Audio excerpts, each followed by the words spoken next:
I sent my hard-earned money for my brother's college tuition every month for 4 years, over $120,000 in total. I skipped vacations, lived in a tiny apartment, and worked overtime just to give him the education I never had. Then I discovered my parents had been pocketing the money all along, telling me, "Your brother deserves a fresh start without debt." Meanwhile, they bought a vacation home in Florida that they never mentioned. Everyone in the family somehow knew except me, until I found the property records with my name fraudulently listed as a co-signer on a mortgage I never approved. Before we jump back in, tell us where you're tuning in from, and if this story touches you, make sure you're subscribed, because tomorrow I've saved something extra special for you. Preparing and narrating this story took us a lot of time, so if you are enjoying it, subscribe to our channel. It means a lot to us. Now, back to the story. My name is Emma Mitchell, 29 years old, and I've always been the responsible one in our family. Growing up in a middle-class neighborhood in Michigan, I watched my parents, Robert and Diana Mitchell, struggle to maintain our comfortable lifestyle. My father worked as a high school science teacher while my mother managed a small gift shop downtown. We weren't poor by any means, but college funds weren't something my parents could easily set aside with 2 children. My brother Jake is 4 years younger than me, and from an early age he was clearly the favorite. While I was quiet, studious, and self-sufficient, Jake was charismatic, outgoing, and constantly in need of attention. His sports equipment, summer, camps, and private coaching always seemed to find funding, while my academic achievements were expected rather than celebrated. When I needed a graphing calculator for AP Calculus, I worked weekend shifts at the local grocery store. When Jake needed new hockey gear, it mysteriously appeared without question. Despite this imbalance, I loved my brother. He had a genuine warmth about him, and we shared a bond that transcended our parents' obvious favoritism. I believed that Jake was oblivious to the preferential treatment, and in many ways, I shielded him from recognizing it because I didn't want him to feel guilty. After high school, I received partial scholarships to several universities, but opted for our state school where I could commute from home to save money. I double-majored in accounting and finance, working 30 hours a week at an insurance office to cover tuition and expenses.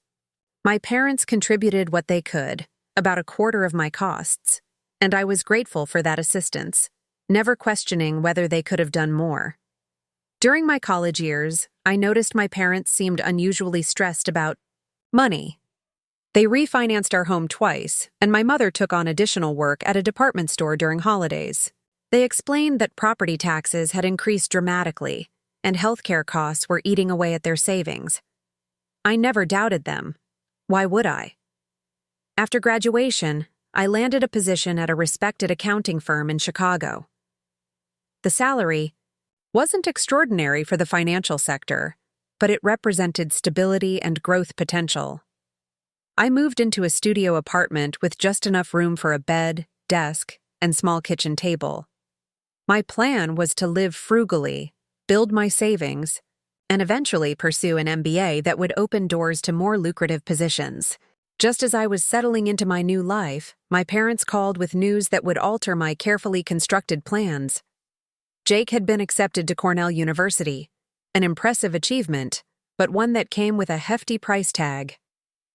"We're so proud of him," my mother said, her voice brimming with excitement. "It's his dream school." "That's amazing," I replied, genuinely happy for my brother. "Has he looked into scholarships? Financial aid?" There was a pause on the line before my father spoke. "Emma, we need to talk to you about that. Your brother's been offered a partial athletic scholarship, but the remaining costs are substantial." "How substantial?" I asked, already feeling a knot forming in my stomach. "About $30,000 per year after the scholarship," my mother answered. "We've been saving, but with the refinancing and medical bills last year, we just don't have enough." What they said next still echoes in my mind years later. "Emma, you're established now. You have a good job. Jake needs this opportunity, and he's counting on us, on you, to help make it happen." The request wasn't phrased as a question. There was no acknowledgement of the sacrifice they were asking me to make. It was presented as an obvious solution. I would help pay for Jake's education because that's what family does. I sat in my tiny apartment that night, staring at my budget spreadsheet. I had just started building my emergency fund. My student loans, though modest compared to many of my peers, still required monthly payments. The amount they needed would consume nearly 40% of my take-home pay. But what choice did I have? Jake was my brother, and this was his future. If I refused, I would be the villain in our family narrative. So I made a decision that I believed was temporary. I would help for the first year, and then we would reassess based on scholarships, internships, or other funding Jake might secure. I can contribute $2,500 a month, I told my parents during our next call. But I need to be clear. This will delay my own plans for graduate school and buying a home.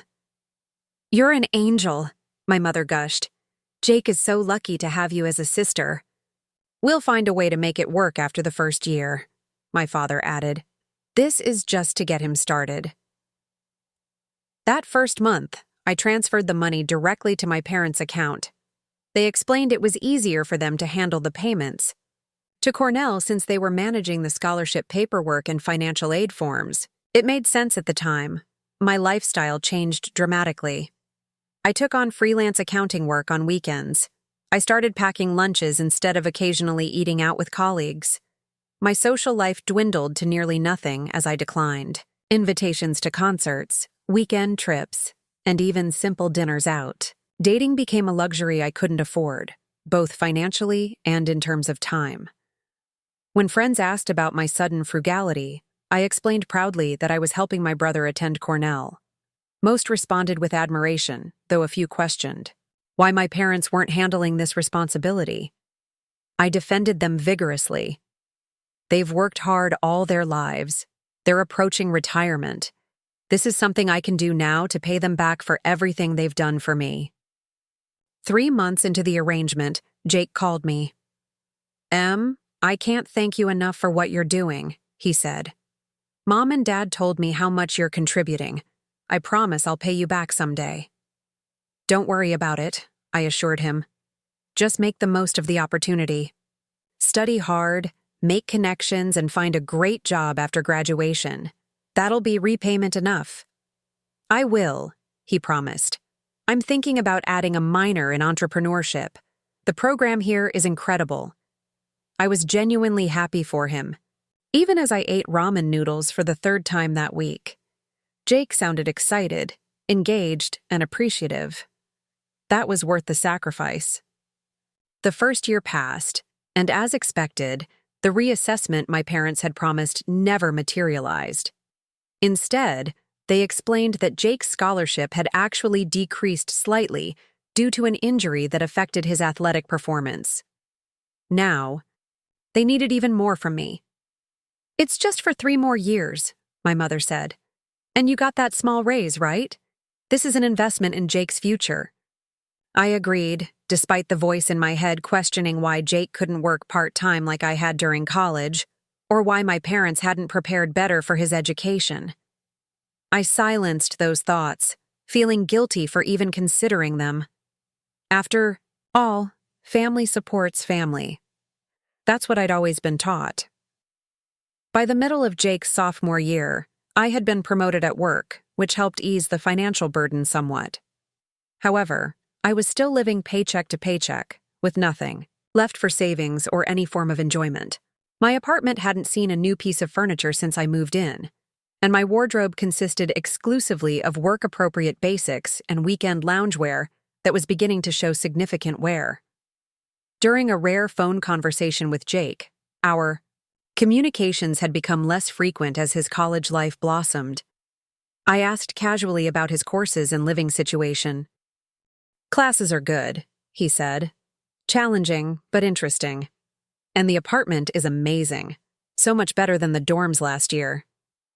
Apartment? I asked, surprised. I thought Cornell required sophomores to live on campus. Usually, yeah. But Dad helped me get an exception. The apartment is closer to the athletic facilities, which helps with my training schedule. I felt a twinge of confusion. An off-campus apartment in Ithaca would likely cost more than dormitory housing. Why would my financially strapped parents opt for the more expensive choice? "That's great," I said, pushing aside my concerns. "How are Mom and Dad doing? I haven't spoken to them much lately." "They're good. Really good, actually. They took a weekend trip to look at retirement communities in Florida last month. Dad's thinking ahead. You know how he is." My heart stuttered. Retirement communities in Florida? My father was only 54, at least a decade away from retirement. And how could they afford to even consider such options while struggling to pay for Jake's education? After the call, I sat with these unsettling thoughts. For the first time, I allowed myself to question the narrative I'd been fed. If my parents could afford Florida property viewings, why were they relying so heavily on my financial contribution? I decided to ask them directly during our next conversation, but frame it as simple curiosity rather than accusation. That opportunity came the following Sunday during our regular check-in call. "Jake mentioned you went to Florida to look at retirement communities," I said, keeping my tone light. "That sounds exciting." There was a brief silence before my mother responded, "Oh, that was nothing serious. Robert's cousin invited us to visit, and we just happened to tour a few places while we were there. You know how your father likes to plan decades in advance." "It would be an investment property anyway," my father added quickly. "Something we might use for vacations now and retirement much later. Property values in Florida are very attractive." "Right now." I nodded, though they couldn't see me. "I see. That makes sense." Speaking of finances, I was wondering if we could revisit our arrangement for Jake's tuition. With my rent increasing next month and some unexpected dental work, I'm finding it hard to maintain the current level of support. My mother's tone shifted immediately. "Emma, we've been through this. Jake's education is the priority right now. You're established in your career. He's just starting out. You wouldn't want him burdened with massive loans like so many of his peers, would you?" "Of course not," I backpedaled, feeling the familiar weight of guilt. "I just thought maybe we could adjust the amount slightly, or perhaps Jake could take on a part-time job to contribute." "He needs to focus on his studies and athletics," my father interjected firmly. "That's his job right now. You know how competitive the job market is these days. He needs to graduate with a stellar record." "I managed to work while maintaining a 3.9 GPA, I pointed out, immediately regretting my words. "Everyone's different." "Emma," my mother said, her voice taking on a disappointed tone I'd known since childhood. "Jake doesn't handle stress the same way you do. We've always been careful not to compare you two." The irony of that statement wasn't lost on me, but I let it go. "You're right. I'm sorry. I'll make it work somehow." After the call, I felt a strange mix of emotions. Guilt for questioning my parents, frustration at their dismissal of my concerns, and beneath it all, a growing suspicion that something wasn't right with this arrangement. The following month, I received a promotion at work, along with a substantial raise. When my parents called to congratulate me, Jake had apparently shared the news. Their enthusiasm seemed tinged with calculation. "That's wonderful, honey," my mother exclaimed. "Now you won't have to worry about that rent increase you mentioned." "And Jake's junior year will be starting soon," my father added, not even attempting subtlety. The timing couldn't be better. That night, I couldn't sleep. The conversation replayed in my mind, along with dozens of other interactions over the past 2 years. Something had shifted in me. The unquestioning acceptance I'd maintained was cracking, revealing doubts I could no longer ignore. The next morning, I did something I'd never considered before. I called Cornell University's financial aid office. I identified myself as Jake Mitchell's sister and explained that I was contributing to his education. I simply wanted to confirm that the payments were being received and properly applied to his account. What I learned in that brief conversation would change everything. I don't show any payments under that name for the current academic year, the financial aid officer informed me after checking their records. In fact, I'm showing that Jake Mitchell has a full tuition Wallace scholarship that covers everything except room and board, and those expenses are being handled through a different payment arrangement. I felt as though the floor had dropped away beneath me. That can't be right, I insisted. I've been sending $2,500 monthly to help cover his tuition for almost 2 years now. I can only tell you what's in our system, the officer replied. Your brother's tuition is fully covered by the Wallace Scholarship, which he received at the beginning of his sophomore year. Prior to that, he had a partial athletic scholarship combined with need-based financial aid. I thanked the woman and hung up, my mind racing. A full scholarship since sophomore year? That meant for over a year, I'd been sending money that wasn't going toward Jake's education at all. Where had the nearly $45,000 from the past year gone? I spent the rest of the day in a daze, moving through my work tasks on autopilot while my thoughts whirled with confusion, disbelief, and the beginnings of anger. That evening, I decided to dig deeper before confronting my parents. If I was going to accuse them of misusing my money, I needed to be certain. I started with public records, searching property databases in Florida. It didn't take long to find what I was looking for. 3 months earlier, my parents had purchased a condominium in Naples, Florida, for $380,000. The mortgage documents showed a down payment of $76,000. My hands trembled as I stared at the screen. The timing aligned perfectly with when Jake would have received his full scholarship. My parents had taken my tuition money and used it as a down payment on a vacation home they hadn't even mentioned to me. As I dug deeper, my shock turned to horror. The mortgage application listed me as a co-borrower, complete with my income information and what appeared to be my signature, a signature I had never provided. They had committed fraud, using my identity and financial information, without my knowledge or consent. The betrayal was staggering. For nearly 2 years, I had sacrificed my own financial stability, delayed my career advancement, and lived in near poverty to support what I believed was my brother's education. All while my parents used that money to fund a lifestyle upgrade. They had deliberately concealed from me. What hurt most was the calculation of it all. This wasn't a one-time mistake or a desperate act in a moment of financial crisis. This was a sustained deception, carefully maintained through emotional manipulation and outright lies. I couldn't sleep that night, my mind cycling through years of interactions with my parents in this new, harsh light. Had there been signs I'd missed? Had I been naive to trust them so completely? The weight of these questions pressed on me until dawn broke, finding me exhausted but resolved. I needed to confront them directly. I took a personal day from work and booked a last-minute flight to Michigan. I didn't call ahead. I wanted to see their unguarded reactions. The 4-hour journey gave me time to process my emotions and plan my approach.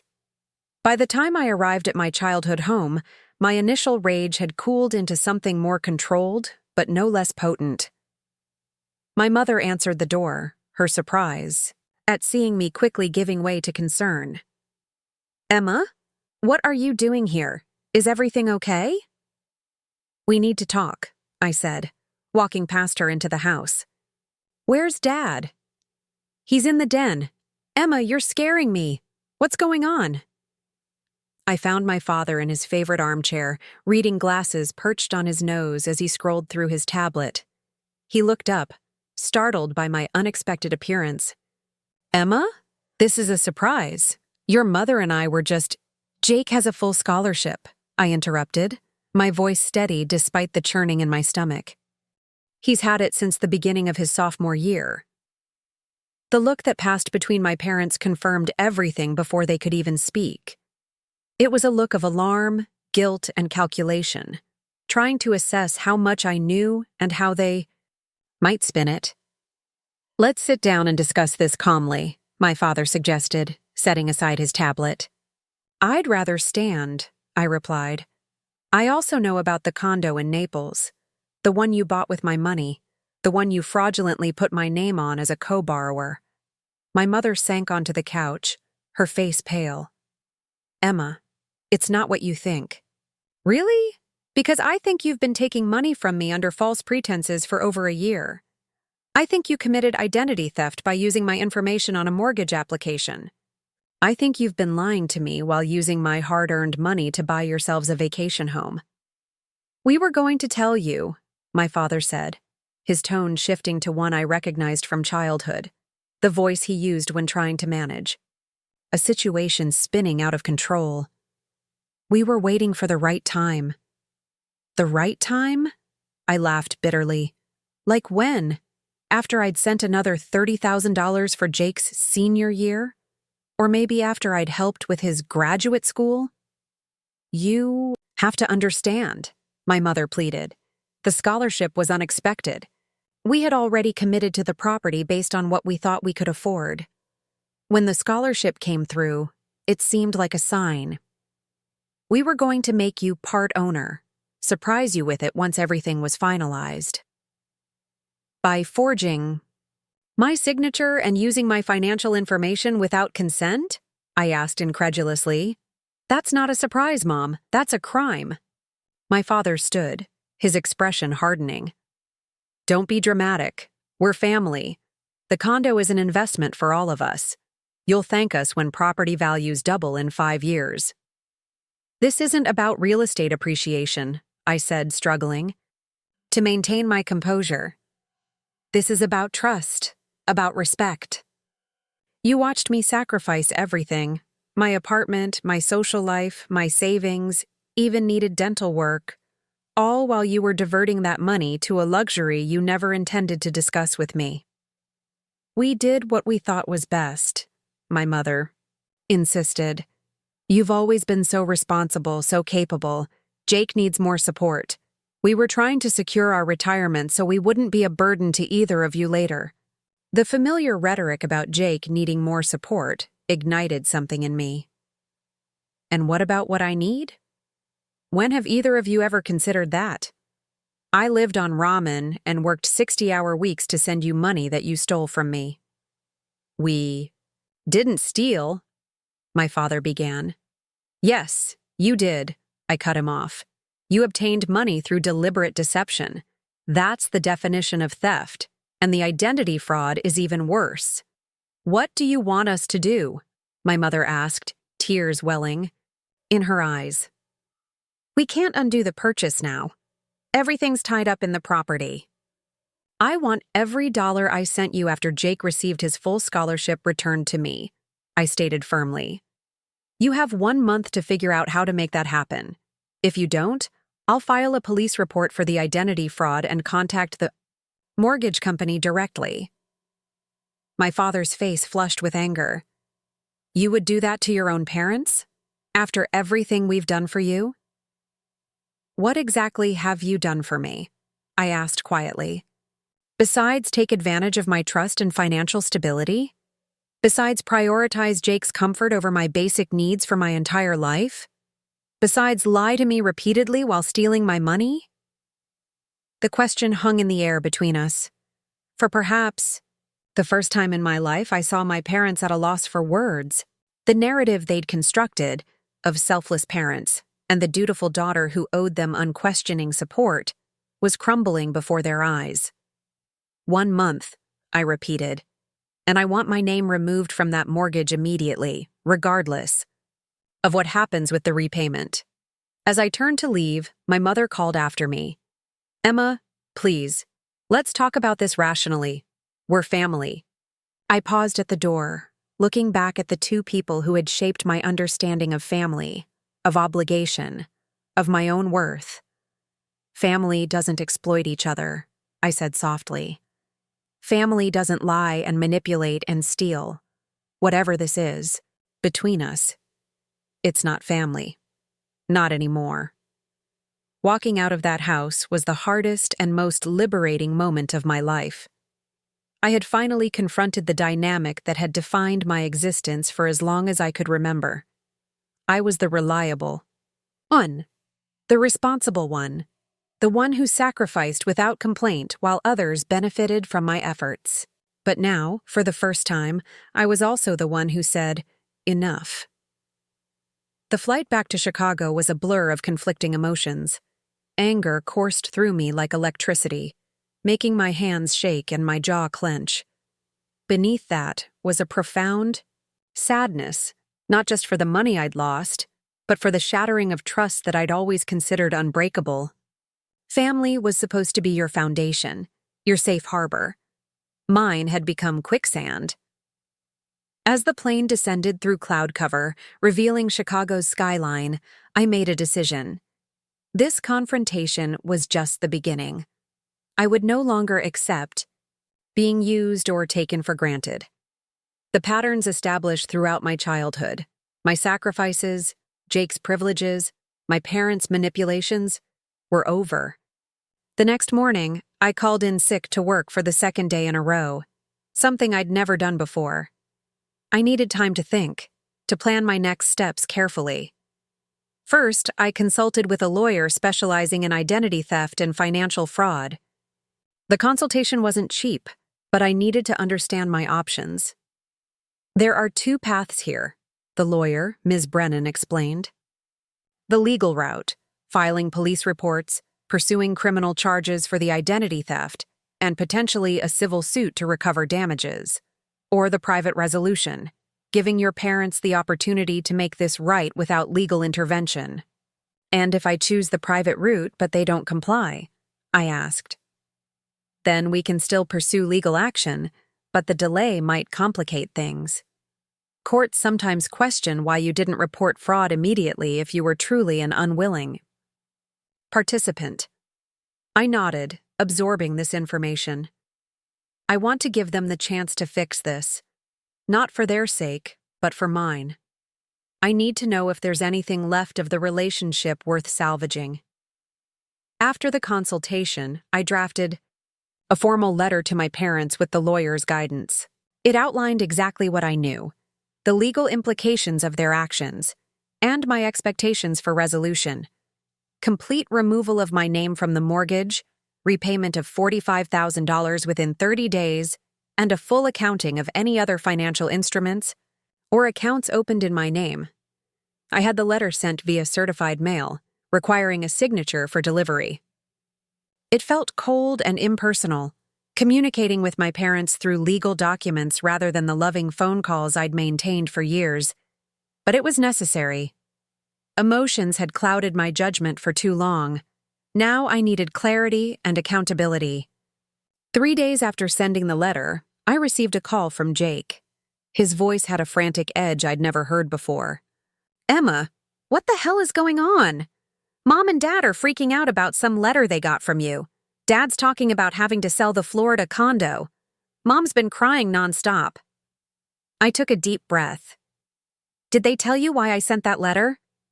Did they explain what they've been doing with the money I thought was going toward your education?"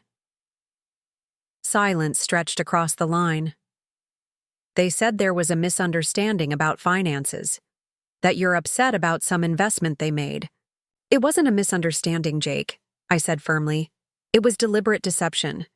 I've been sending them $2,500 every month to pay for your Cornell tuition that's been fully covered by a scholarship since your sophomore year. They took my money and used it to buy a vacation condo in Florida. They even forged my signature to make me a co-borrower on the mortgage." Another pause. "That can't be right. There must be some explanation."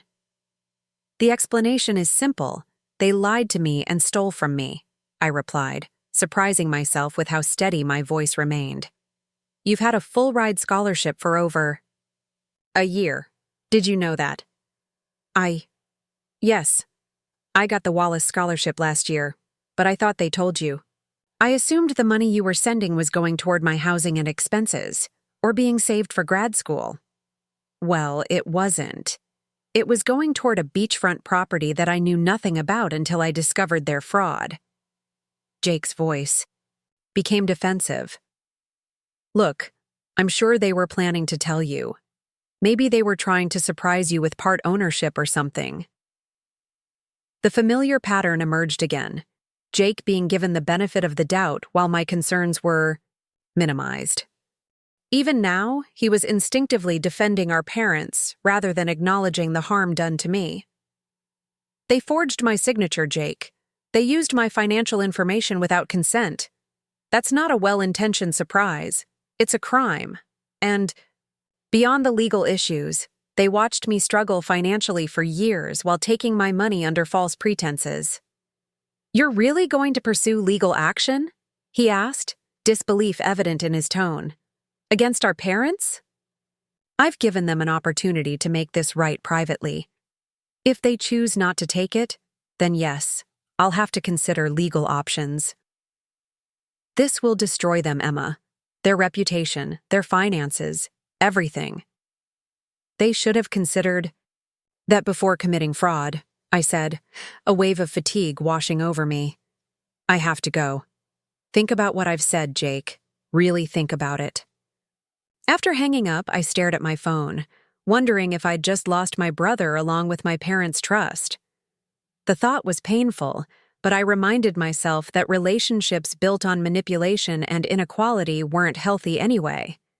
If Jake couldn't recognize the injustice of what had happened, perhaps we needed this distance to reset our dynamics as well. 2 weeks passed with no direct communication from my parents. Through mutual family friends, I heard they were devastated by my accusations and ungrateful behavior. The familiar tactics, painting me as the unreasonable one, shifting focus from their actions to my response, were predictable but still hurtful. At work, I struggled to maintain my usual focus and efficiency. My supervisor noticed the change and called me into her office one afternoon. "Emma, you've been one of our most consistent performers since you started here," she began. "But lately something's clearly affecting your work. Is everything okay?" I'd never been one to bring personal problems into professional settings, but the weight of carrying this secret alone was becoming unbearable. So I told her, not every detail, but enough to explain my distraction. To my surprise, Diane didn't offer platitudes or awkward sympathy. Instead, she shared her own story of financial manipulation by a family member, and how she'd eventually had to establish firm boundaries to protect herself. "The hardest part," she confided, "wasn't the confrontation, or even the money lost. It was letting go of who I thought my sister was, and accepting who she actually showed herself to be through her actions." Her words resonated deeply. I wasn't just mourning the financial loss. I was grieving the parents I thought I had, the ones who would never exploit my trust or willingly watch me struggle while they benefited. "Take next week off," Diane suggested. "Use some of that vacation time you've been stockpiling. Get your legal affairs in order, focus on your well-being, and come back when you're ready to give this job your full attention again." The following day, I received an email from my father. No greeting, no attempt at explanation or apology. Just a terse message. "We've removed your name from the mortgage. Working on gathering funds for repayment. Need more time than 30 days. I consulted with Ms. Brennan again, who advised caution. "The removal of your name from the mortgage is a positive first step, but we should verify it independently," she said. "As for the repayment timeline, we can be somewhat flexible if they're making good faith efforts, but we should establish a formal agreement with specific terms." Following her advice, I checked the property records and confirmed that an amendment had been filed removing me as a co-borrower. It was a relief to know that my credit was no longer tied to a property I had no control over, but it did nothing to address the fundamental breach of trust.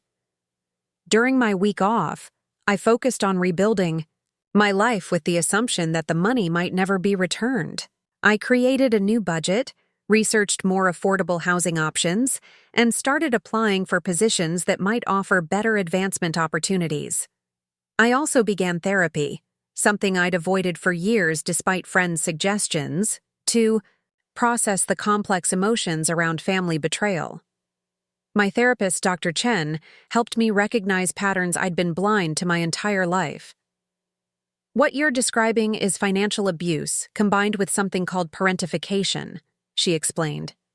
During our second session, you were assigned adult responsibilities and expected to prioritize others' needs above your own from a very young age. This created a dynamic where exploitation felt normal to you, even expected. But they're my parents, I protested weakly. Shouldn't children help their parents when they can? There's a significant difference between mutual support among family members and systematic exploitation, Dr. Chen replied gently.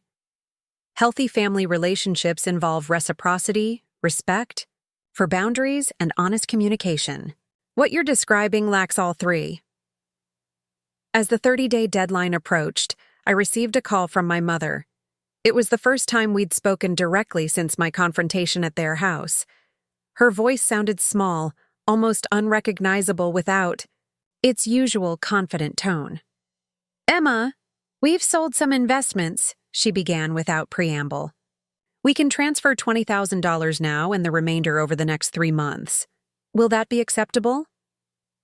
The business-like approach surprised me. No emotional appeals, no attempts to justify their actions. "I'll need that in writing," I replied, maintaining the same professional distance. "My lawyer will draft a repayment agreement with the terms you've proposed." "A lawyer?" My mother's voice cracked slightly. "Is that really necessary? We're family." "Being family didn't stop you from defrauding me," I pointed out. "So yes, it's necessary." There was a long pause before she spoke again. "Your father and I have been doing a lot of thinking since you confronted us. We didn't see it as stealing at the time. We genuinely believed we were making decisions that would benefit everyone eventually. By watching me live in poverty while you purchased a luxury property, we thought," she began, then stopped herself. "No, that's not accurate. We didn't think about how it was affecting you. We saw what we wanted and convinced ourselves it was justified. It was wrong, Emma, deeply wrong." Her admission stunned me. In my entire life, I couldn't recall my mother acknowledging a significant mistake, let alone taking responsibility for harmful behavior. "We understand if you can't forgive us," she continued when I didn't immediately respond. "But we want you to know that we're committed to making this right, however long it takes. And we're sorry, truly sorry for betraying your trust and taking advantage of your generosity." I found myself unexpectedly moved by her words, even as I remained cautious about their sincerity. "I appreciate your apology," I said finally, "but rebuilding trust will take more than words. It will require consistent actions over time." "We understand," she replied. "Can we start with the repayment plan you mentioned?" The following week, my parents signed the agreement drafted by Ms. Brennan. The document outlined a payment schedule, consequences for missed payments, and an acknowledgement of the circumstances that necessitated the agreement. It was strange seeing my parents' signatures on a legal document addressing their theft from me, but it also represented the first step toward potential healing. True to their word, the initial $20,000 was transferred to my account 2 days after signing the agreement. I allowed myself a small celebration that evening, ordering takeout from my favorite Thai restaurant instead of cooking at home, a luxury I'd denied myself for years while sending money for Jake's tuition. The financial recovery was proceeding more smoothly than I'd anticipated, but the emotional wounds remained raw. Jake had barely spoken to me since our confrontation call, sending only a brief text when I informed him about the repayment agreement. "Glad you're working it out. Hope everyone can move forward." His message carried a subtle implication that I was partly responsible for the situation, that I should share the burden of moving forward equally with our parents. It reinforced what Dr. Chen had helped me recognize. Jake had been conditioned to expect accommodation and forgiveness from me, just as I had been conditioned to provide it without question. Breaking these patterns would require more than just addressing the immediate financial fraud. It would mean fundamentally restructuring how I engaged with my family, establishing boundaries that had never before existed in our relationships. An opportunity to practice these new boundaries came sooner than expected. 3 weeks after the first repayment, my father called with news that initially seemed positive. "We've listed the Florida condo for sale," he informed me. "The market's hot right now, and we stand to make a decent profit. Once it sells, we can pay you back the remainder in full, rather than installments." "That sounds reasonable," I agreed. "Thank you for letting me know." "There's something else," he continued, a note of hesitation entering his voice. "Your mother and I have been discussing our retirement plans, and with the condo sale, we're considering a smaller property in the same area. We wondered if you might want to invest with us, properly this time, with everything above board and transparent. It could be a good opportunity for you, too." The old Emma would have been flattered to be included, would have viewed this as a peace offering and a chance to repair our relationship through a joint venture. But I now recognized the familiar pattern.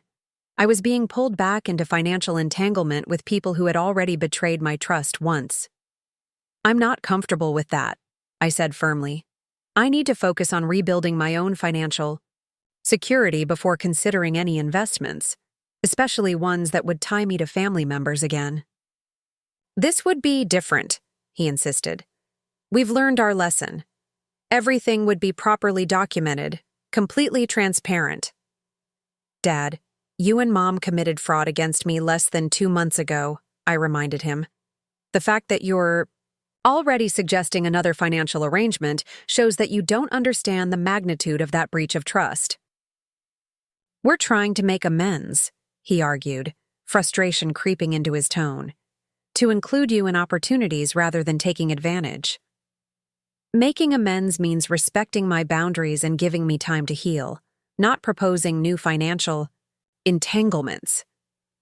The best thing you can do right now is fulfill your obligations under our current agreement and give me space to determine what kind of relationship I want going forward." After hanging up, I felt a complex mix of emotions: pride in maintaining my boundary, sadness that my father still didn't truly understand the harm they'd caused, and lingering guilt about refusing what he'd framed as an attempt at reconciliation. I called Dr. Chen and scheduled an emergency session for that evening. "You did the right thing," she assured me after I recounted the conversation. "Your father's proposal indicates he still sees you primarily through the lens of financial utility, rather than as a daughter who's been deeply hurt by his actions." "But what if this was his way of trying to reconnect?" I asked, voicing my nagging doubt. "What if I'm sabotaging the healing process by being too rigid?" "Emma, healing from betrayal requires a period of separation and safety before reconnection can even be considered," she explained. "Your parents haven't demonstrated sustained changed behavior or genuine understanding of the harm they caused. Rushing back into financial entanglements would almost certainly lead to similar patterns re-emerging." Her validation helped quiet the conditioned response, the immediate assumption that I was being unreasonable by prioritizing my needs and boundaries. This was the real work of recovery, not just addressing the specific instance of fraud, but dismantling the lifetime of programming that had made me vulnerable to exploitation in the first place. The following day, I received an unexpected email from Jake. The subject line simply read, "I owe you an apology." It began. "I've been doing a lot of thinking about everything that's happened. When you first told me about what Mom and Dad did, I defaulted to defending them because that's what felt comfortable and familiar. I've always been the one protected and advocated for, while you were expected to be the responsible one who made sacrifices without complaint. It's taken me some time to really process what they did to you and my role in the dynamic that allowed it to happen. I benefited from their favoritism my entire life without questioning it.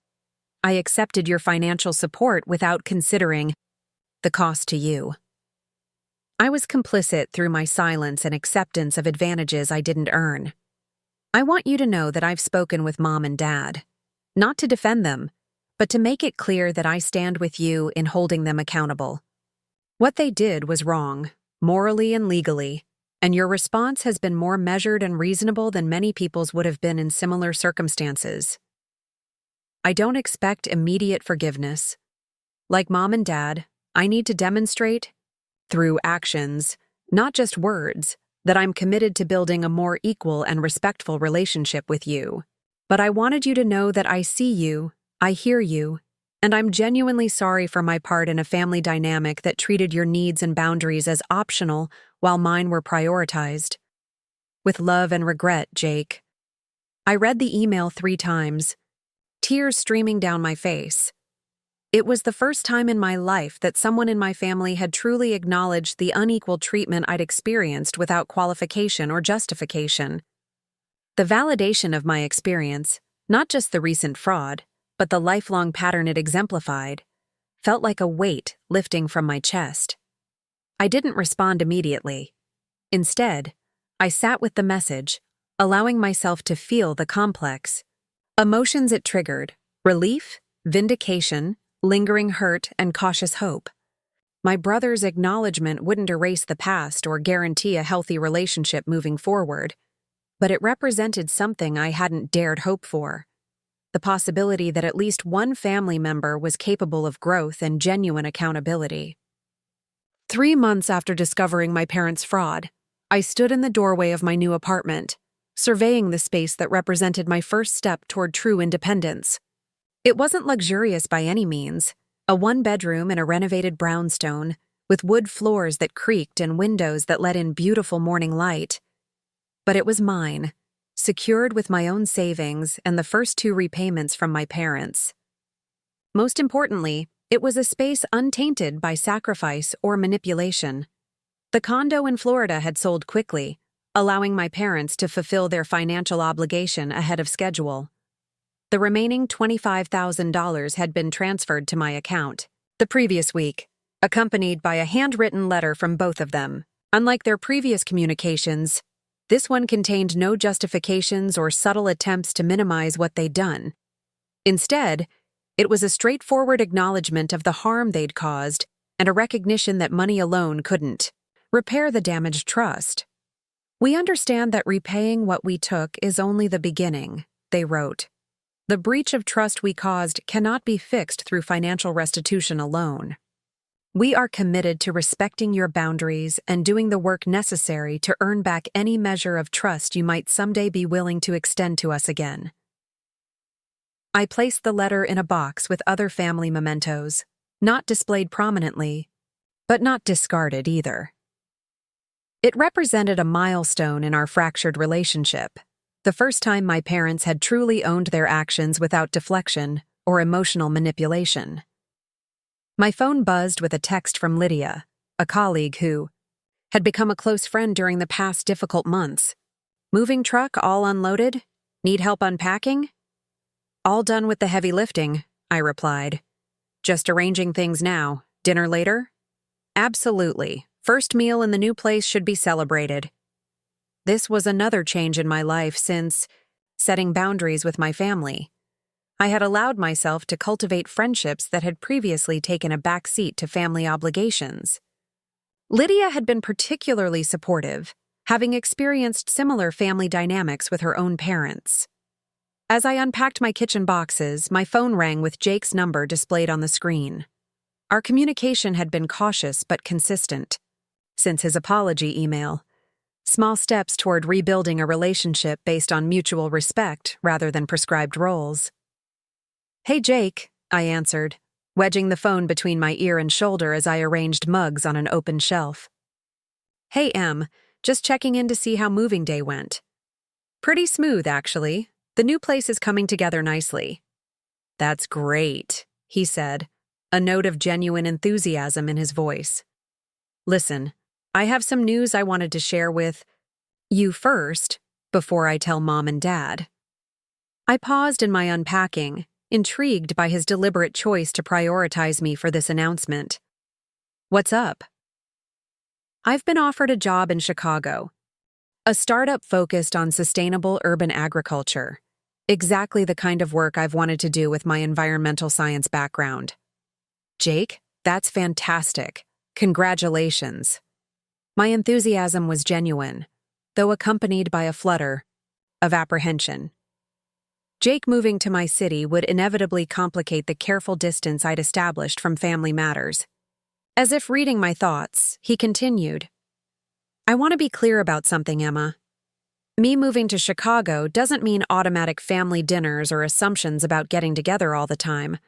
I respect the boundaries you've set, and I'm committed to maintaining them. This move is about my career opportunity, not about insinuating myself back into your daily life." The explicit acknowledgement of my boundaries without my having to assert them represented a profound shift in our dynamic. The old Jake would have simply assumed I'd be delighted to have him nearby, available for the kind of practical and emotional support I'd always provided without question. "I appreciate that," I said, allowing my gratitude to show in my voice. "And while I do need to maintain some distance, I'm genuinely happy you'll be in Chicago. Maybe we can get dinner sometimes, get to know each other as adults rather than just siblings defined by family roles."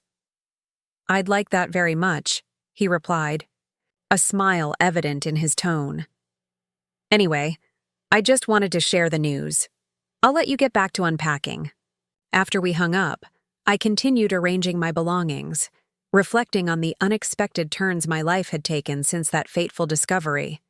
The initial pain and betrayal had been devastating, but they had also catalyzed changes I might never have had the courage to make otherwise. I was beginning to recognize that sometimes what feels like destruction is actually clearing ground for new growth.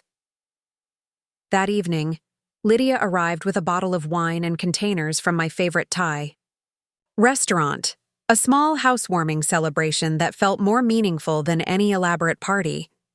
As we sat cross-legged on my newly purchased area rug, using moving boxes as makeshift tables, she raised her glass in a toast. "To new beginnings and hard-earned wisdom," she said, her eyes reflecting genuine happiness for my progress. "And to true friendship," I added, clinking my glass against hers. "Thank you for being there through all of this."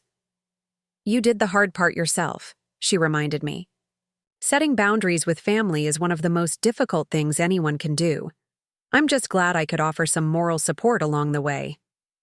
"It's still ongoing," I admitted. "Jake called today. He's moving to Chicago for a new job." Lydia raised an eyebrow. "How do you feel about that?" "Mixed emotions," I replied honestly. "Part of me is glad he's making positive changes in his life. Another part worries about maintaining the boundaries I've worked so hard to establish." "That's understandable. But remember, boundaries aren't walls. They're guidelines for healthy interaction. They can evolve as people demonstrate change through consistent actions." Her words echoed what Dr. Chen had emphasized in our sessions. Boundaries weren't punishments or permanent barricades, but rather frameworks for building healthier relationships. They could be adjusted as circumstances and behaviors changed, without sacrificing self-protection. The following week brought another unexpected development. My supervisor, Diane, called me into her office for what I assumed would be a routine project discussion. Instead, she slid a folder across her desk with a proposal that took me by surprise. "The firm is expanding our financial literacy outreach program," she explained. "We've been providing pro bono tax advice and basic financial education to low-income communities for years, but we want to broaden our focus to include prevention of financial exploitation, particularly among vulnerable populations." I nodded, uncertain where this was leading. "Your experience gives you a unique perspective on this issue," she continued. "We'd like you to consider heading up a new initiative focused specifically on family financial exploitation, developing educational materials, conducting workshops, and potentially establishing partnerships with legal aid organizations." The FI proposal stunned me. "Are you sure I'm the right person for this? I'm still processing my own experience." "That's precisely why you're the right person," Diane countered. "You understand the emotional complexity of these situations in a way that someone with purely academic knowledge couldn't. Of course, this would involve additional training and support. You wouldn't be doing this alone. Can I think about it? I asked, feeling simultaneously overwhelmed and intrigued by the possibility. Take a week, she suggested. Review the ARP proposal, discuss it with your therapist if that would be helpful, and let me know your thoughts.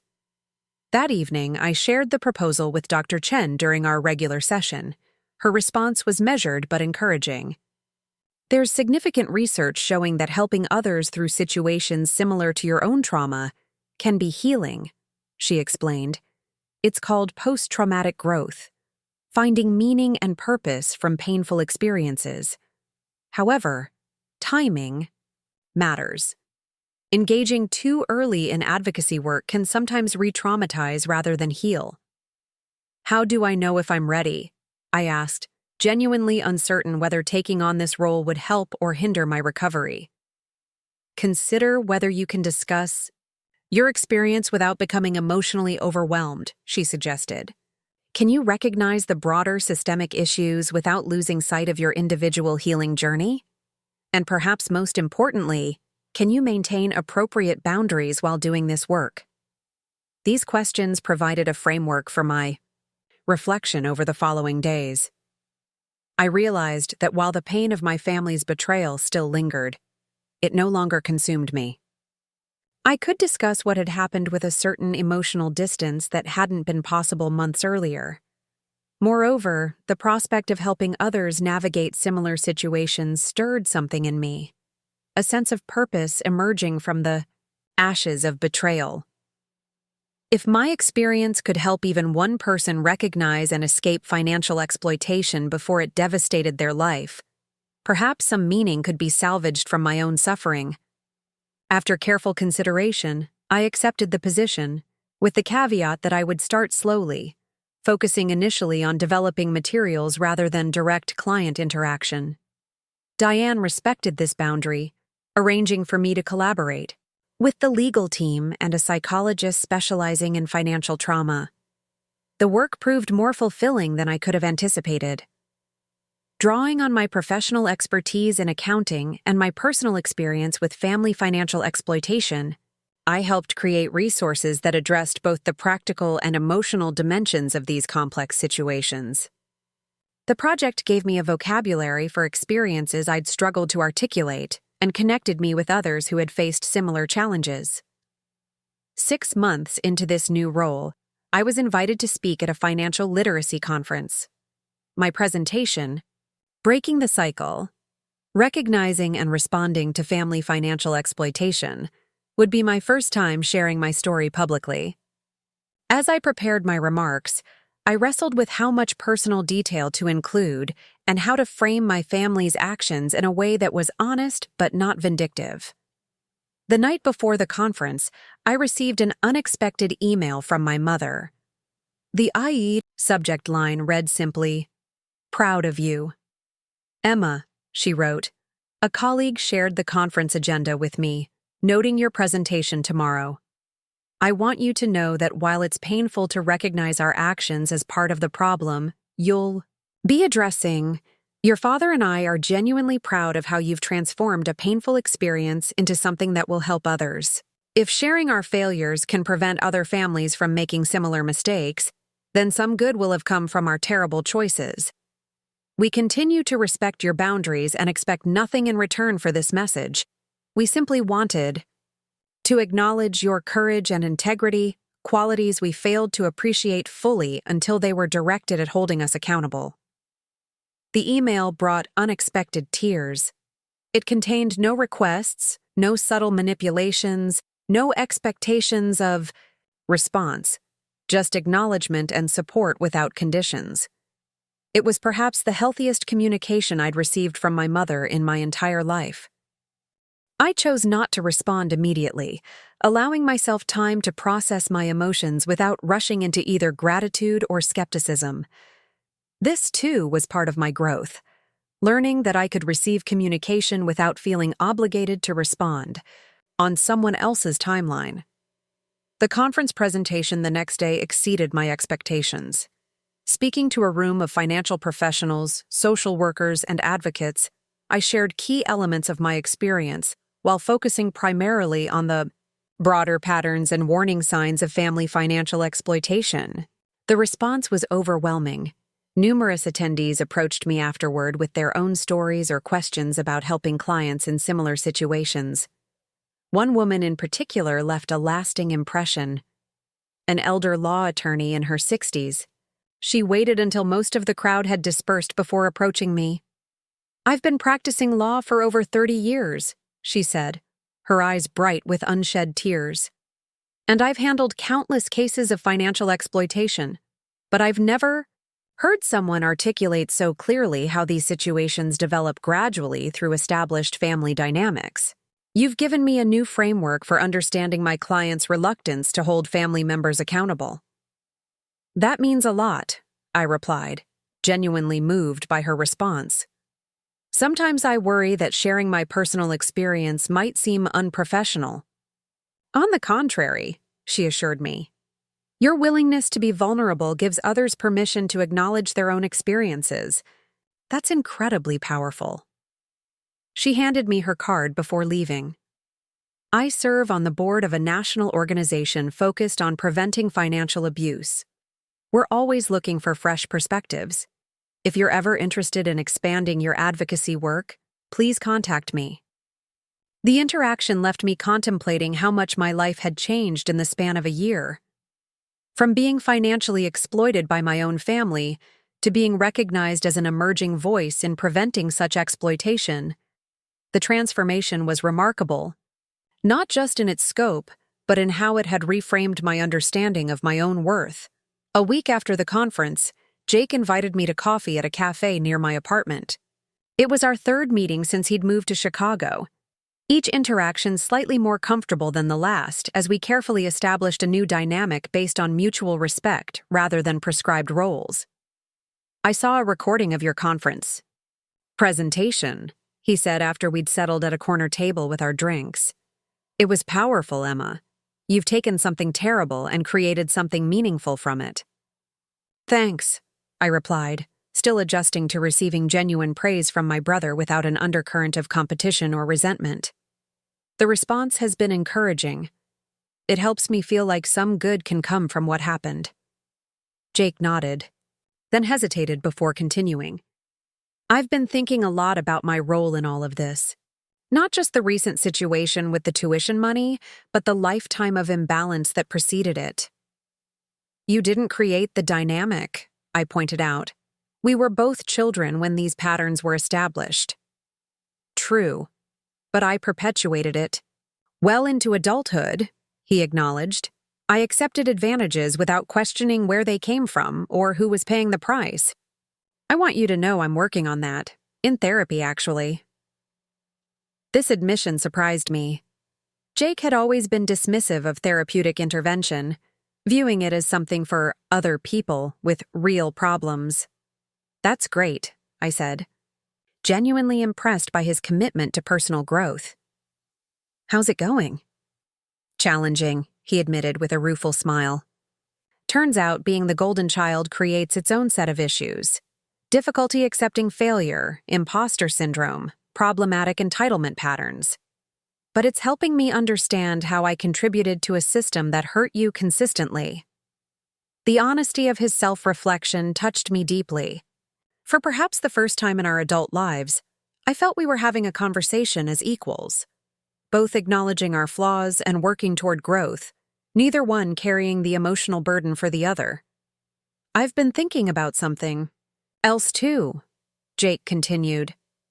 "The money that was supposed to be for my education, I want to repay you for that eventually, not all at once, but over time." "You don't have to do that," I responded automatically. "Mom and Dad have repaid what they took. The issue wasn't that the money went to you. It was that they lied about where it was going." "I understand that," he agreed. "But knowing what I know now about the sacrifices you made, believing you were funding my education, it doesn't sit right with me to benefit from that deception, even indirectly.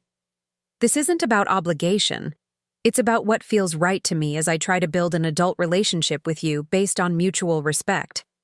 His perspective revealed a level of ethical consideration I hadn't previously associated with my brother. It wasn't just about the money. It was about acknowledging the imbalance and taking concrete steps to address it. "Let's table that discussion for now," I suggested. "I appreciate the intention behind the offer, but I'd rather focus on building our relationship in other ways first." He accepted this boundary without pushing, another sign of his growth. Our conversation shifted to lighter topics: his new job, my apartment renovations, a movie we'd both recently enjoyed.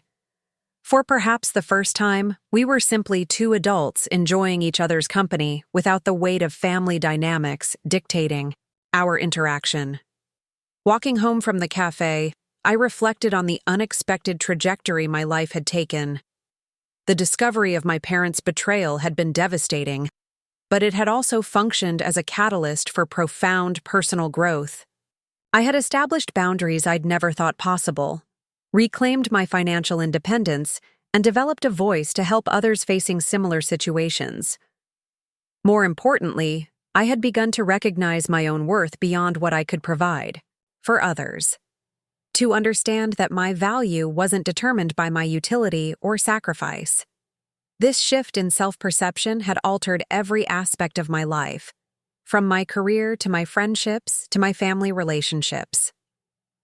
That evening, I finally responded to my mother's email about the conference.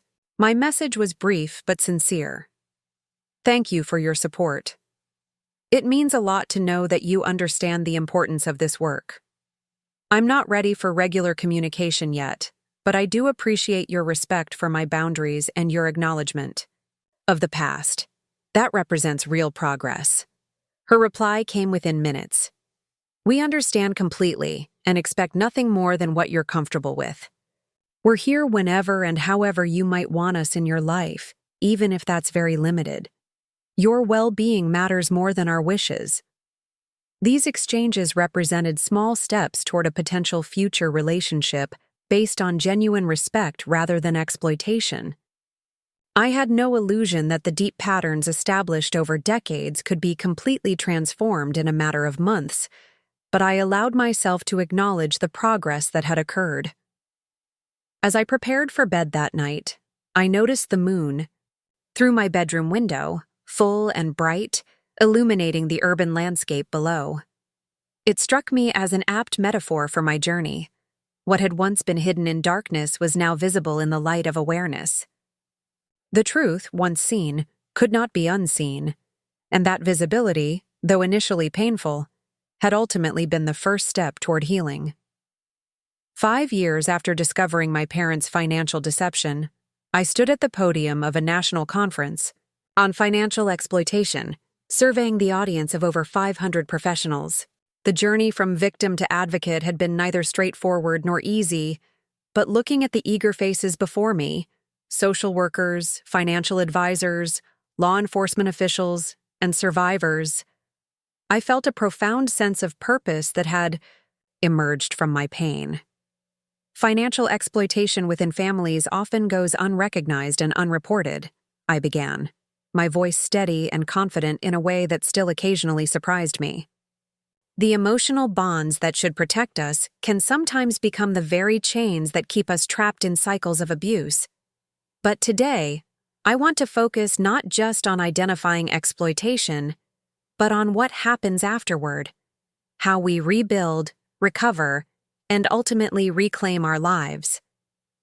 My presentation, titled Beyond Survival: Transforming Financial Trauma into Empowerment, had evolved from those first tentative workshops I'd conducted years earlier. What had begun as a small initiative within my accounting firm had blossomed into the Clarity Foundation, a nonprofit organization dedicated to combating financial exploitation through education, advocacy, and direct support for survivors. As I guided the audience through practical strategies and shared anonymized success stories from our clients, I couldn't help reflecting on the remarkable chain of events that had led me here, how a devastating betrayal had ultimately created Space for a life more authentic and impactful than I could have imagined. After the presentation, a young woman approached me, clutching my recently published book, Breaking Free: Financial Independence After Family Exploitation. The nervous determination in her eyes reminded me of myself in those early days of confronting my parents. "Your work saved my life," she said without preamble. "I was sending half my paycheck to my parents for what I thought was my sister's medical treatment. After reading your book, I discovered they were using the money for gambling debts. I didn't think I could confront them, but your step-by-step approach gave me the courage." "How are you doing now?" I asked, recognizing the mixture of relief and grief that often accompanied such discoveries. "It's been 6 months," she replied. "Some days are harder than others. The legal issues are mostly resolved, but the emotional stuff, that's more complicated." I nodded in understanding. The practical matters often resolve more quickly than the healing process. Are you connecting with any support resources? "I joined one of your foundation's online support groups," she said. "It's been incredibly helpful to talk with others who understand without judgment. Next month, I'm moving into my own apartment for the first time, something I never thought I could afford while I was supporting my family." Her words filled me with quiet satisfaction. This was why I had transformed my personal trauma into public advocacy for moments like these, when someone found their path to freedom using the map I'd helped create from my own painful journey. Later that evening, at the conference reception, I chatted with colleagues and potential partners for the Foundation's newest initiative, a financial literacy program specifically designed for high schools. Research had shown that early education about healthy financial boundaries could significantly reduce vulnerability to exploitation in adulthood. My phone buzzed with a text from Jake. "Knocked it out of the park, sis. Watch the live stream. So proud of you." A warm smile spread across my face. My relationship with my brother had evolved into something I wouldn't have thought possible during those dark days of confrontation and painful truth. After his move to Chicago, Jake had committed fully to repairing our relationship, not through grand gestures or empty promises, but through consistent respect for my boundaries and genuine efforts to understand the family dynamics that had shaped us both. 2 years earlier, he had joined the Clarity Foundation's advisory board, bringing his environmental science background to help develop programs addressing the intersection of financial exploitation and climate vulnerability. His perspective had proven invaluable, particularly in our work with farming communities where family financial entanglements often complicated responses to climate-related disasters.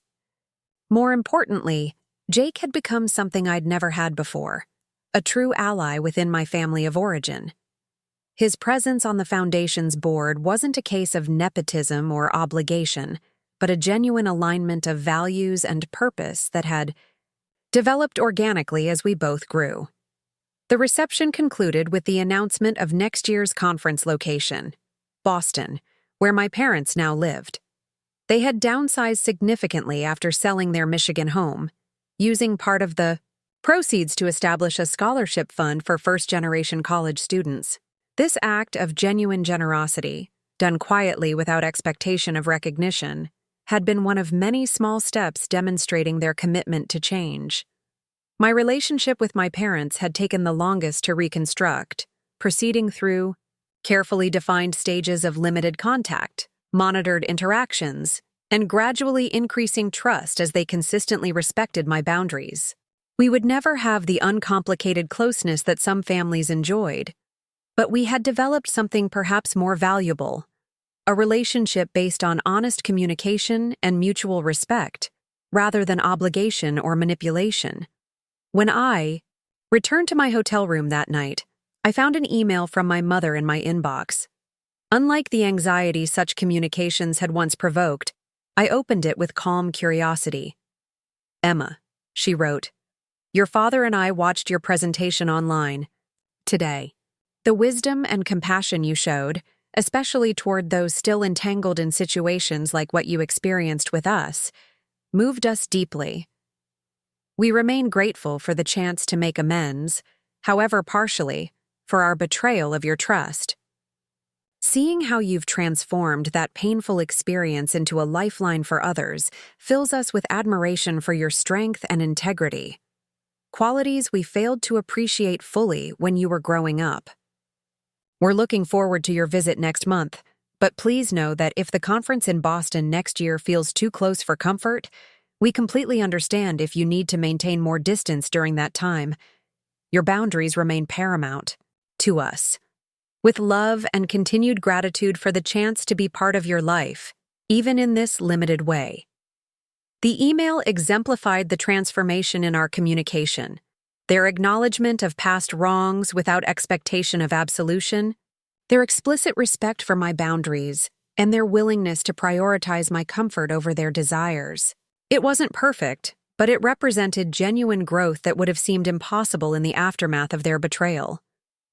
After a moment's reflection, I replied simply, "Thank you for watching and for your supportive words. I appreciate your sensitivity about next year's conference. I'll think about it and let you know what feels right as the time approaches. Looking forward to seeing you both next month within the parameters we've discussed." The exchange complete, I turned my attention to preparation for tomorrow's workshop on organizational policies to prevent financial exploitation. This balance, acknowledging my family history without allowing it to consume my present, had been one of the most challenging aspects of my healing journey. The following morning, I facilitated a workshop for nonprofit organizations developing internal controls to prevent financial exploitation of vulnerable clients. The engagement and thoughtful questions from participants reinforced my belief in the ripple effect of education, how knowledge shared could prevent countless instances of harm beyond what I would ever directly witness. During the lunch break, I received a call from Diane, my former supervisor who had first encouraged me to develop the financial exploitation prevention program at our accounting firm. Though I had left the firm 3 years earlier to run the Clarity Foundation full-time, we had maintained a close professional relationship, with Diane serving as a mentor and occasional advisor. "Emma, I just watched your morning session online," she began. "The work you're doing continues to amaze me. That's actually why I'm calling. I have a proposition I'd like you to consider." "I'm listening," I replied, curious about what she might suggest. "The State Attorney General's office is forming a task force on family financial exploitation," she explained.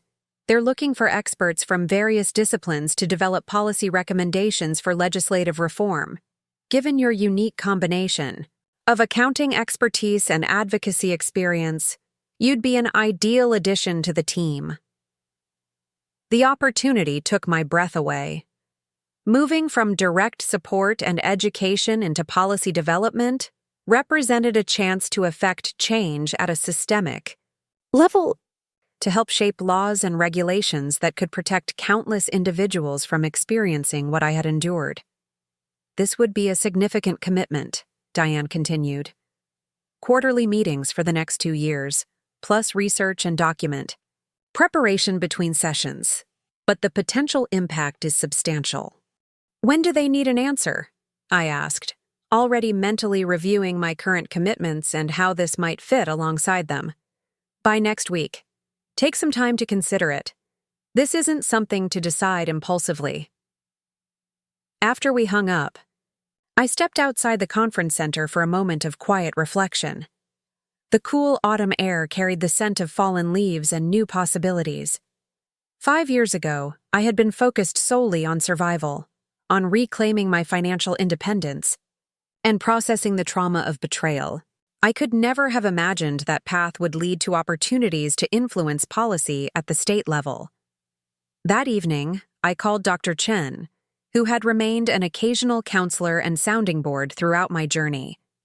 Though our regular sessions had ended years ago, I still sought her wisdom during major life transitions or decisions.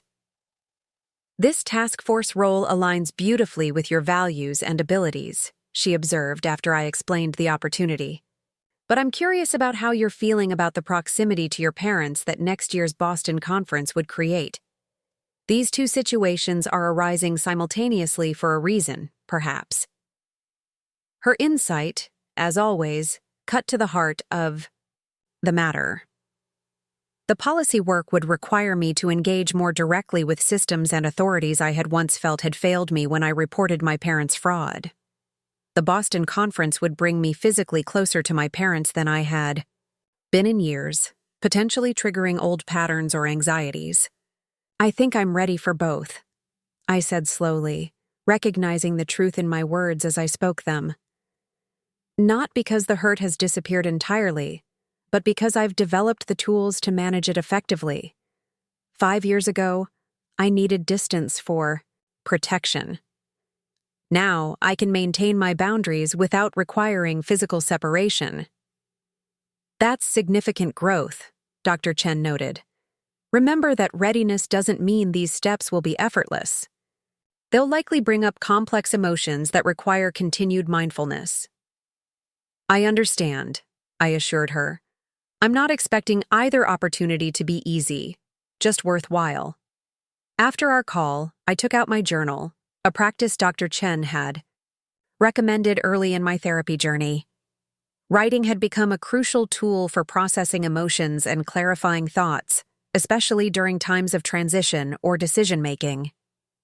I wrote candidly about my fears, that proximity to my parents might reawaken old patterns of accommodation, that engaging with policy work might trigger frustration about the limited legal recourse I had experienced, that expanding my professional commitments might leave less time for the direct support work that remained deeply fulfilling.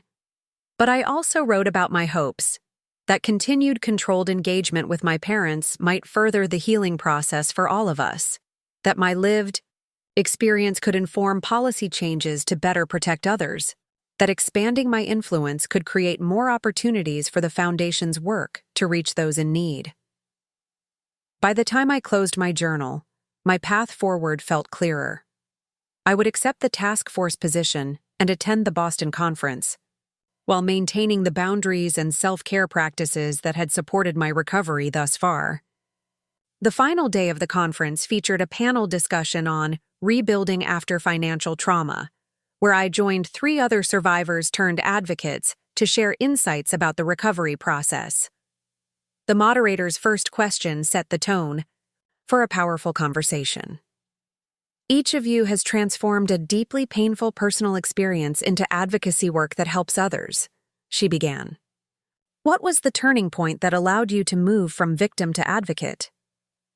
As my co-panelists shared their journeys, I reflected on my own transition. When it came my turn to speak, I leaned toward the microphone with quiet confidence. For me, the turning point wasn't a single moment, but a gradual shift in perspective, I explained. Initially, I was focused solely on my own recovery, reclaiming my financial independence, processing my feelings of betrayal, establishing boundaries that had never before existed in my family relationships. Those steps were necessary and important. I paused, gathering my thoughts before continuing.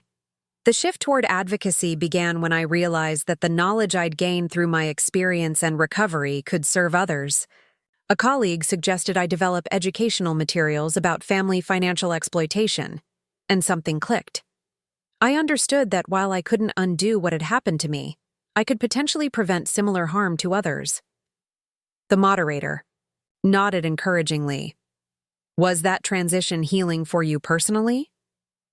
Profoundly so, I confirmed. There's a concept in psychology called post-traumatic growth, the positive psychological changes that can emerge from the struggle with highly challenging life circumstances. Advocacy became a vehicle for that growth, allowing me to create meaning from an experience that initially seemed meaningless, except for its capacity to cause pain. As the panel continued, we discussed practical aspects of recovery: financial, rebuilding strategies, legal resources, therapeutic approaches, and community support systems. The conversation was rich with both professional expertise and personal wisdom, demonstrating how lived experience could inform professional practice in uniquely valuable ways. During the audience Q&A session, a financial advisor raised her hand. I often work with clients who suspect family members may be taking advantage of them financially, but they're reluctant to take action because of shame or fear of damaging relationships. What advice would you give these individuals? I considered the question carefully before responding. First, I would validate those concerns. The fear of relationship damage isn't irrational. Confronting financial exploitation often does change family dynamics permanently. But I would also gently challenge the assumption that preserving the status quo is necessarily better than the disruption truth-telling might cause. I thought about my own family's journey before continuing. In my case, confronting my parents' financial exploitation was incredibly painful and did fundamentally alter our relationship. But the relationship we've slowly rebuilt is healthier than what existed before. It's based on honesty, respect, and appropriate boundaries rather than manipulation and implicit exploitation. That said, I added, each situation is unique. The path I took isn't right for everyone. Some people may choose different approaches based on their specific circumstances, values, and resources. The most important thing is that individuals have access to information, support, and options so they can make informed choices about their own situations. The advisor thanked me, and as the panel concluded, I felt a deep sense of accomplishment. Not just for the successful conference presentation, but for the journey that had brought me to this point of being able to speak about my experience with clarity and purpose rather than shame or resentment. That evening, as I packed my suitcase in preparation for the following day's departure, my phone rang with Jake's number on the display. "Hey," I answered. "Thanks again for watching the live stream yesterday."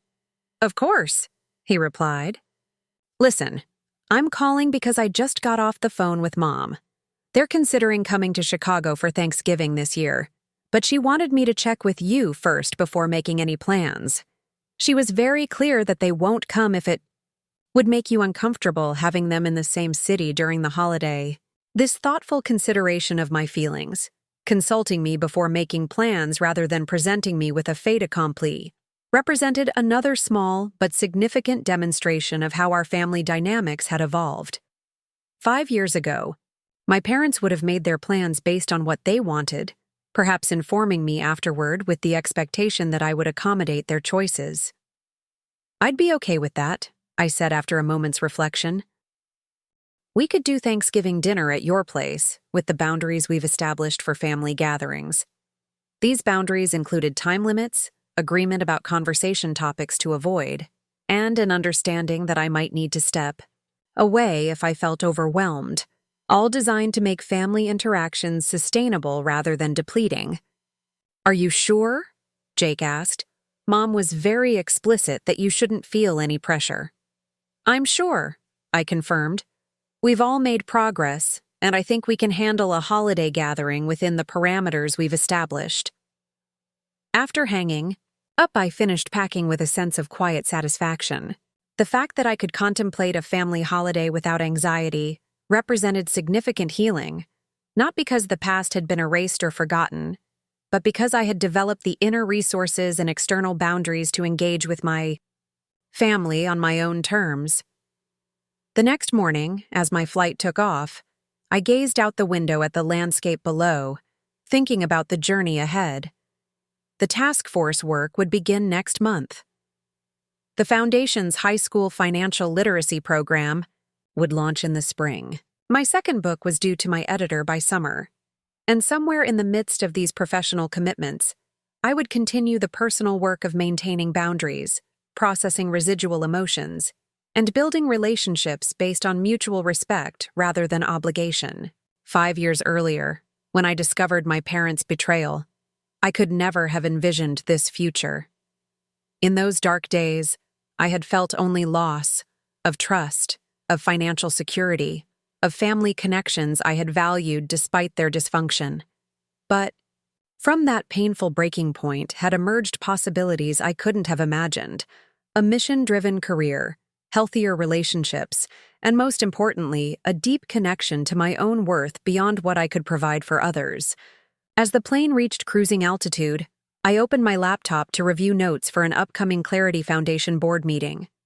The organization had grown beyond my initial vision, now serving thousands of individuals annually through direct support, services, educational programs, and advocacy initiatives. We had recently secured funding to expand our work internationally, partnering with organizations addressing financial exploitation in countries where legal protections were often even more limited than in the United States. This growth hadn't been without challenges. Building an organization while continuing my own healing journey had required careful attention to boundaries, priorities, and self-care. There had been moments of overwhelm and doubt, times when the weight of others' painful stories threatened to reactivate my own trauma. But with support from colleagues, friends, and occasional check-ins with Dr. Chen, I had learned to navigate these challenges without becoming submerged by them. As the flight attendant offered beverages, I paused in my work to accept a cup of tea. The simple act of choosing something for my own enjoyment, a small luxury in the midst of a busy day, reminded me of how far I had come. 5 years ago, I had denied myself even basic comforts while sending money for my brother's education. Today, I could make choices based on my own needs and desires without guilt or justification. This perhaps was the most profound transformation of all, the shift from living for others' approval to living authentically aligned with my own values.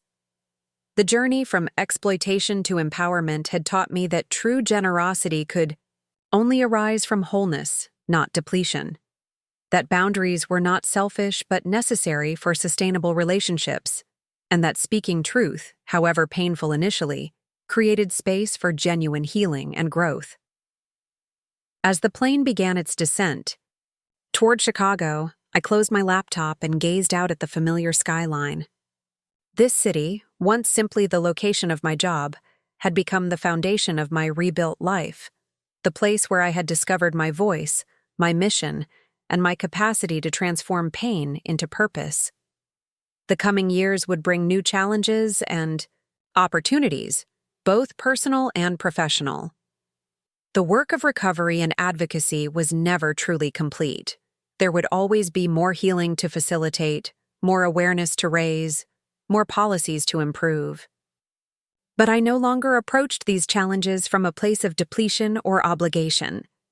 Instead, I moved forward with the quiet confidence of someone who had discovered her own resilience and reclaimed her power to choose. My parents had taken my money under false pretenses, but in confronting that betrayal, I had gained something far more valuable than financial resources. I had discovered my own worth beyond what I could provide for others. That revelation, painful as its birthing, had transformed not just my relationship with my family, but my understanding of myself and my place in the world. As the plane touched down, I felt a sense of homecoming that extended beyond the physical return to familiar territory. I had come home to myself, to a life aligned with my values, filled with meaningful work and authentic connections. The journey hadn't been easy, but standing in my truth had ultimately led me not just to recovery, but to a life more purposeful and fulfilled than I could have imagined in those dark days of discovery and confrontation. When I stepped off the plane, I did so not as a victim of exploitation, but as someone who had transformed trauma into purpose, someone who had discovered that sometimes our deepest wounds become the very foundations upon which we build our most meaningful contributions to the world. Up next, you've got 2 more standout stories right on your screen. If this one hit the mark, you won't want to pass these up. Just click and check them out. And don't forget to subscribe and turn on the notification bell so you don't miss any upload from us.